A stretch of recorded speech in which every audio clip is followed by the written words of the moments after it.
DA নিয়ে আবারও খুব গুরুত্বপূর্ণ আপডেট। তো ভিডিওটি 1 সেকেন্ডের জন্য স্কিপ করবেন না, পুরোটা দেখবেন। আর আপনি যদি আমাদের চ্যানেলের নতুন দর্শক হয়ে থাকেন এবং চ্যানেলকে সাবস্ক্রাইব না করে থাকেন, তো অবশ্যই চ্যানেলকে সাবস্ক্রাইব করবেন এবং আমাদের পাশে থাকবেন। তো ভিডিওটি শুরু করা যাক।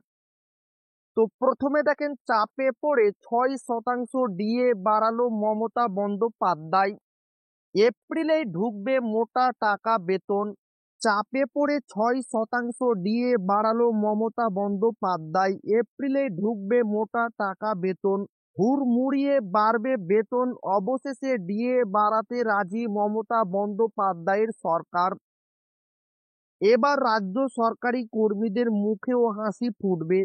বহুদিন ধরে ডিএ নিয়ে ক্ষুব্ধ বাংলার কর্মীরা। কেন্দ্রের হারে ডিএ পাওয়ার জন্য বহুদিন ধরে আন্দোলন করছেন তারা। অন্যান্য রাজ্যে ডিএ ঘোষণা করা হলেও এখন পর্যন্ত সরকারি কর্মীদের জন্য বাড়তি টাকা ঘোষণা করেননি মমতা বন্দ্যোপাধ্যায়।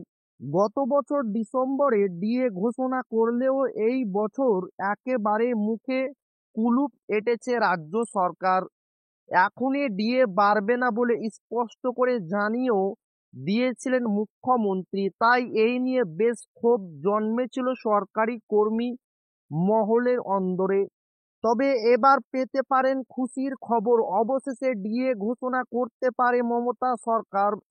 খুশির খবর পেতে পারেন রাজ্য সরকারি কর্মীরা। এবার 6% ডিএ বাড়াতে পারে রাজ্য সরকার, এমনই খবর শোনা যাচ্ছে কানাঘুষো। বাংলার নববর্ষের শুরুতেই এই ডিএ বৃদ্ধির ঘোষণা করতে পারে তৃণমূল সরকার বলে জানা গিয়েছে। এবার বাংলার নববর্ষের আগে রাজ্য সরকারি কর্মীদের সুখবর দিতে চলেছে মমতা বন্দ্যোপাধ্যায়ের সরকার।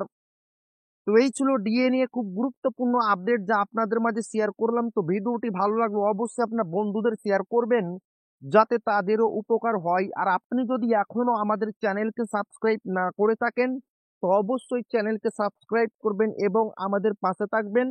তো আবারও দেখা হবে ডিএ রিলেটেড খুব গুরুত্বপূর্ণ ভিডিওতে।